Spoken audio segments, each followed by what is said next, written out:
Hi friends, welcome to LSWR Learn Spoken English with Ravi 777. Right? So what is the easiest language in this world? What is the easiest language? మనం ఉదాహరణ తీసుకున్నట్లయితే Telugu, Hindi, English విషయంలో ఈ మూడు భాషల్లో ఏది easiest language?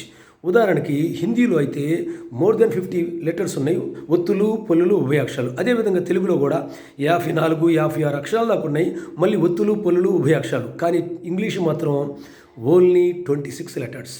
So ఈ మూడింటిని 3 హౌసెస్గా మనం ఊహించుకుంటే, ఒక ఉదాహరణగా తీసుకుని, సో 3 హౌసెస్, ఓకే, తెలుగు అనేటువంటి ఇల్లు, హిందీ అనేటువంటి ఇల్లు, ఇంగ్లీష్ అనేటువంటి ఇల్లు, 3 హౌసెస్, ఒక్కొక్క ఇల్లు 3 సెంట్లలో, ఓకే, 3 సెంట్స్లో అది ఆక్యుపై చేస్తుంది అనుకోండి.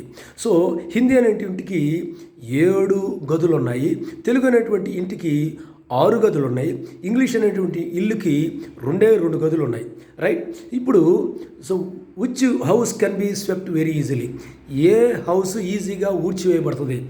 7 గదులు ఉన్నాగా, లేక 6 గదులు ఉన్నటువంటి తెలుగు ఇల్లా, లేక 2 గదులే, 2 గదులు ఉన్నటువంటి ఇంగ్లీష్ ఇల్లు ఈజీగా మనం ఊడ్చివేయగలుగుతామా? మనం గమనించుకుంటే, so the house which has 7 rooms will be the most difficult one. The house which has 6 rooms, it also has its own difficulty. And finally, the house which has 2 rooms, English, which symbolizes English language, it has only 26 letters. It can be swept very easily, it can be done very easily.